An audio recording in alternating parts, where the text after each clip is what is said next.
প্রিয় বন্ধুরা, আসসালামু আলাইকুম। আশা করি সবাই ভালোই আছেন। নতুন একটি ভিডিওতে স্বাগতম। আমরা আজকে কথা বলব খুবই ইম্পর্ট্যান্ট একটি টপিক নিয়ে, সেটা হচ্ছে রিস্ক ম্যানেজমেন্ট। রিস্ক ম্যানেজমেন্ট নিয়ে আমাদের অনেকের অনেক ধরনের ধারণা আছে। তা চলুন ওভারঅল আমরা এই টপিকটা নিয়ে আলোচনা করি এবং জানি যে কিভাবে আমাদের সহ্য ক্ষমতার মধ্যে আমরা রিস্ক রাখবো, স্টপ লসগুলো কিভাবে আমরা প্লেস করব এবং কেন এটা জরুরি, এবং ফাইনালি প্রত্যেকটা ট্রেডের পজিশন সাইজটা আমরা কিভাবে ক্যালকুলেট করব। ভিডিওটা খুবই গুরুত্বপূর্ণ হতে চলেছে। আশা করি আপনারা পুরো ভিডিওটা দেখবেন এবং চ্যানেলে যারা নতুন বন্ধুরা অবশ্যই চ্যানেলটি সাবস্ক্রাইব করে নেবেন। তবে চলুন ভিডিওটা শুরু করা যাক। বন্ধুরা, প্রথমে আমরা যাব রিস্ক টলারেন্সে। টলারেন্স বলতে সহ্য ক্ষমতা, আপনার রিস্ক নেওয়ার যে ক্ষমতা, এটা সহ্যের মধ্যে আছে কিনা, এটাই মূলত আপনার সহ্য ক্ষমতা। আমরা অনেকেই $100 একটা অ্যাকাউন্টে প্রত্যেকটা ট্রেডে $20 রিস্ক নিয়ে ফেলতেছি এবং $20 রিস্ক নেওয়ার পরে আমাদের কি হচ্ছে, আমরা বারবার ট্রেডটা দেখতেছি যে ট্রেডটা কি লসে গেল, কি লাভে গেল, কি লসে গেল। প্রত্যেকটা টিক বাই টিক আমরা দেখতেছি, টিক বাই টিক। একেবারে লোয়ার টাইম ফ্রেমে নেমে যাচ্ছে 1 মিনিটে বা 5 মিনিটে, এবং সেখানে দেখতেছে প্রত্যেকটা টিক উঠতেছে কি নামতেছে, উঠতেছে কি নামতেছে। এই যে একটা বিষয় আমাদের মধ্যে আসতেছে, এটাই বলে দিচ্ছে যে আসলে আমার যে রিস্কটা আমি নিছি ওখানে, এটা একেবারে আনহেলদি এবং এটা নেওয়া উচিত হয় নাই। আপনার এটাই হচ্ছে কারণ যে আপনার মন মানসিকতা যে পর্যায়ে আসছে এবং আপনি যেভাবে টিক বাই টিক দেখতেছেন, তাতে করে আপনি একেবারে একটা আনহেলদি সিচুয়েশনে চলে আসছেন, যেখানে আপনার সাইকোলজি আপনাকে বলে দিচ্ছে যে এটা আসলে আমার নেওয়া উচিত হয়নি। সবসময় আপনার সাইকোলজিক্যাল যে অ্যাসপেক্টগুলো, এগুলো যে সিগন্যালগুলো দিচ্ছে, এই সিগন্যালগুলোই কিন্তু আপনাকে বলে দেয় যে আপনি ওখানে কি করলেন না করলেন, ওগুলো যদি আপনি প্রপারলি অ্যানালাইজ করতে পারেন। ফলে বন্ধুরা, এখানে আমরা দেখতে পাচ্ছি যে আমরা যখন একটা পজিশানে চলে গেলাম যেখানে আমরা বারবার আমরা নিজেদেরকে একটা চার্টে নিয়ে যাচ্ছি এবং সেখানে টিক বাই টিক ডাটা দেখছি, এটা কিন্তু আনহেলদি একটা পজিশান। তার ফলে এটা করা যাবে না। কিন্তু আমরা যদি রিস্ক নেওয়ার পরে আমাদের মেন্টালিটিটা এমন থাকে যে না, আমি সহ্য ক্ষমতার মধ্যে আসি, আমার তেমন কোনো টেনশন হচ্ছে না, বরং আমি কোনো একটা কাজে চলে গেলাম এবং আমার এটা নিয়ে টেনশন হলো না, হয়তো আমি ওখানে $1 রিস্কে ফেলছি $100 একটা অ্যাকাউন্টে, যেটা খুবই গ্রহণযোগ্য এবং এটা আমার লিমিটের মধ্যে, আমার মেন্টালি আমার লিমিটের মধ্যে। তো এটা ভ্যারি করতে পারে আবার।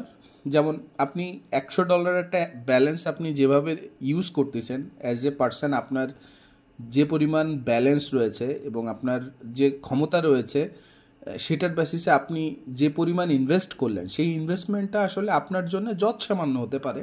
ফলে আপনি এখানে হতে পারে যে আপনি $100 ওই ব্যালেন্সে আপনি $10 মতো রিস্ক আপনি নিতে পারেন। অথবা এমন হতে পারে যে আপনি এতদিন ট্রেড করতেছেন, ফলে আপনার স্ট্র্যাটেজিটার উপর আপনার যে কনফিডেন্স গ্রো করছে এবং আপনি হাই প্রবাবিলিটি ট্রেড ছাড়া ট্রেড নেন না, এবং আপনি জানেন যে আপনার উইনিং পার্সেন্টেজ, লুজিং পার্সেন্টেজ কেমন, এগুলো সব কিছুর বেসিসে আপনি $10 $15 একটা রিস্ক নিচ্ছেন $100 ওই অ্যাকাউন্টে, যেটা আপনি মনে করেন যে this is okay for me.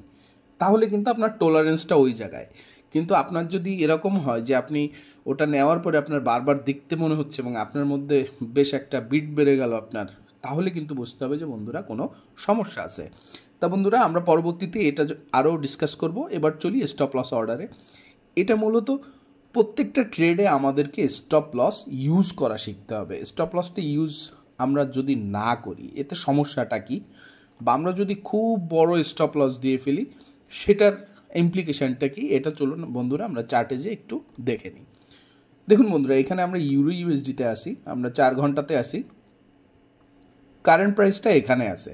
আমরা যদি এখানে একটা ট্রেড প্লেস করি এবং আমার স্টপ লস যদি আমি একেবারে না রাখি, ধরলাম আমার কোনো স্টপ লস নেই, সেক্ষেত্রে এই ট্রেডটা কিন্তু আমার যদি পক্ষে যায় দ্যাট ইজ গুড, বাট এটার কিন্তু একটা সম্ভাবনা আছে 50-50 যে এটা উপরেও যেতে পারে, আপনার অ্যাগেনস্টে যেতে পারে। যেহেতু আপনি এখানে একটা যদি সেল অর্ডার প্লেস করে নিচের দিকে এক্সপেক্ট করেন, হতে পারে উপরে যেতে পারে, হতে পারে নিউ ইয়র্ক সেশন আছে সামনে, নিউ ইয়র্ক সেশনে আপনার এই প্রাইসটা খুব দ্রুত আপনার অ্যাগেনস্টে চলে যেতে পারে। ফলে এখানে যদি আপনার কোনো ধরনের কোনো স্টপ লস না থাকে, সেটা কিন্তু আপনার মার্জিনকে বেশ মাইনাসে নিয়ে যেতে পারে। এটা তো আমরা বুঝতেছি নাকি। ফলে আপনাকে কি করতে হবে, আপনাকে একটা স্টপ লস অবশ্যই ইউজ করতে হবে। এখন এই স্টপ লসটার দূরত্ব কতটুকু হবে, কোথায় রাখবেন, প্লেসিংটা কোথায় হবে, এটা নির্ভর করে মূলত স্ট্র্যাটেজির উপরে। তবে মোরাললেস আপনি যদি একটা ট্রেড থেকে লস বেশি নেন, অর্থাৎ স্টপ লসের দূরত্ব যদি অনেক বেশি হয়,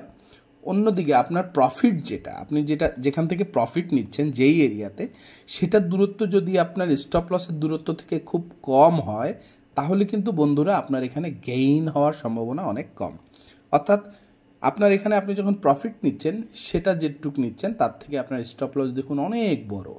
ফলে আপনি এই ট্রেডটাতে যদি প্রফিটও করেন বা এর পরের ট্রেডটাতেও যদি প্রফিট করেন, আপনি জানেন যে এখানে একটা ট্রেড যদি আপনার লস হয়, সেটা আপনার 2 থেকে 3টা ট্রেডের প্রফিটটা কিন্তু নিয়ে চলে যাবে, যেটা কিন্তু আলটিমেটলি নট হেলদি। ফলে আপনাকে কী করতে হবে, আপনার স্টপ লসটাকে রাখতে হবে আপনার সামঞ্জস্যের মধ্যে, যেখানে আপনার প্রফিটটার ডিস্টেন্সটা বেশি থাকে। অর্থাৎ আপনাকে ট্রেডটা নেওয়া শিখতে হবে এমন একটা পজিশনে যেখানে ট্রেডটা নিলে আপনার প্রফিটটা বেশি হয়, স্টপ লসটা হিট করলে লসটা তুলনামূলক কম হয়। অর্থাৎ এখানে দেখুন আপনার স্টপ লসের থেকে প্রফিটটা অ্যাটলিস্ট 2 গুণ দূরে আছে। ফলে আপনি এখানে যদি ট্রেড নেন, আপনার স্টপ লস যদি হিট করে, ফলে আপনার যে লসটা হবে, পক্ষান্তরে আপনি যদি এর পরের ট্রেডটাতে জিতে যান একইভাবে ট্রেড নিয়ে, দেখুন যে আপনার প্রফিটটা 2 গুণ, অর্থাৎ আপনার আগের ট্রেডের যে লসটা সেটা কাভার করে যাবে। ওকে বন্ধুরা, এবার আমরা চলে যাব যে আমাদের তৃতীয় টপিক, যেটা হচ্ছে আপনি পজিশন সাইজটা কীভাবে ক্যালকুলেট করবেন। এটা খুবই গুরুত্বপূর্ণ। আমরা অনেকেই কী করি, আমরা জানি না যে আমরা এখানে কীভাবে অর্ডার প্লেস করবো। আমরা করি কি, এখানে যাই, আমরা ওপেন অর্ডারে যাই এবং এখানে আমাদের মন খুশি মতো আমরা এখানে পজিশন সাইজ অনেক সময় ওকে এটা 5-এ দিই, অনেক সময় মনে হয় যে না এটা একেবারেই যেটা লো 0.01 সেটাতে দিই। আবার অনেকে কী করে, এখানে অনেক বড় করে দেয়, এত বড় করে দেয় যে অর্ডার প্লেস করতে যে তার অর্ডারটার প্লেসই হয় না, তাকে হয়তো ব্রোকার বলে দেয় যে নট অ্যানাফ মানি। ফলে সে কমপ্লিটলি জানেই না যে আমি এখানে কি পরিমাণ সাইজে আমার অর্ডার প্লেস করব।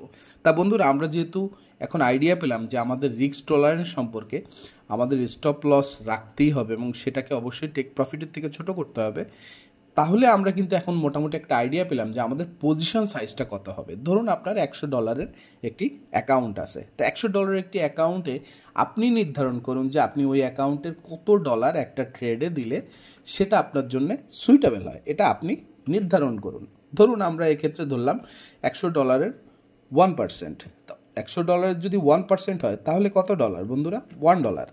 তো $1 মূলত আপনি নিলে সেক্ষেত্রে আপনার স্টপ লসটা কত দূরে থাকতে পারে এখানে আপনাকে ক্যালকুলেট করতে হবে। যে আপনি যদি এখানে $1 নেন, তা দেখুন যে আপনার স্টপ লসের দূরত্ব আছে এখান থেকে প্রায় 65, আমরা যদি 60 ধরি আমরা, এবং আমি $1 রিস্ক নিতে চাই, তাহলে আমার এখানে কোন লট সাইজ আমি অর্ডার প্লেস করব, এটা আপনি খুব দ্রুত ক্যালকুলেট করে নিতে পারেন।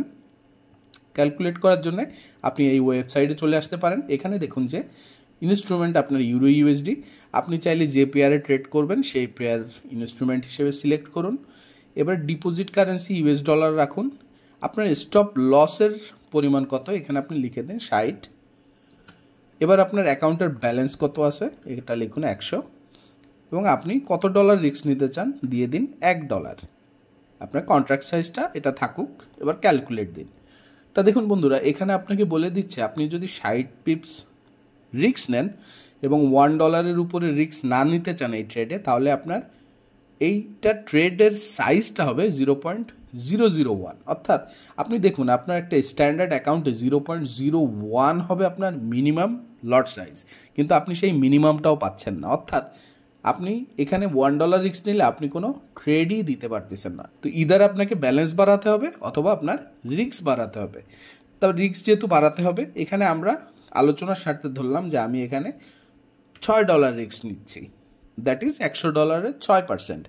এটা আমি যদি ক্যালকুলেট করি তা দেখুন যে এখানে আমার 0.01 চলে আসলো, যে মিনিমাম আমি 0.01-এর যে সাইজটা এটা পেয়ে গেলাম। অর্থাৎ আমি 60 পিপসের জন্য $6 যদি রিস্ক নিই সেক্ষেত্রে আমার লট সাইজ হবে এটা। আপনি যদি মনে করেন যে না আপনার এখানে স্টপ লসটা 30 পিপস আছে এবং আপনি $6 রিস্কের মধ্যেই থাকবেন, তাহলে আপনি 30 পিপস দিয়ে ক্যালকুলেট দিন।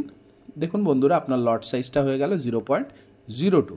অর্থাৎ এখানে আপনি পিপসের অ্যামাউন্টটা দিলেই এই ক্যালকুলেটর আপনাকে বলে দিচ্ছে এখানে যে আপনি ডলারটা দিলেন, এই যে রিস্কটা আপনি নিতে চান তার এগেনস্টে আপনার লট সাইজটা কত হবে। প্রিয় বন্ধুরা, আশা করি রিস্ক সম্পর্কে আপনারা আইডিয়া পেলেন, কীভাবে রিস্কটা ম্যানেজ করা যায়। পজিশন সাইজ ডেভেলপ করা যায়। তো পরবর্তীতে অন্য ভিডিওগুলোতে আমরা আরও আলোচনা করব, বিশেষ করে সাইকোলজিক্যাল অ্যাসপেক্ট এবং ট্রেডিংয়ের অন্য অন্য খুঁটিনাটি বিষয় নিয়ে এবং স্ট্র্যাটেজি নিয়ে। সবাই ভালো থাকবেন। আসসালামু আলাইকুম।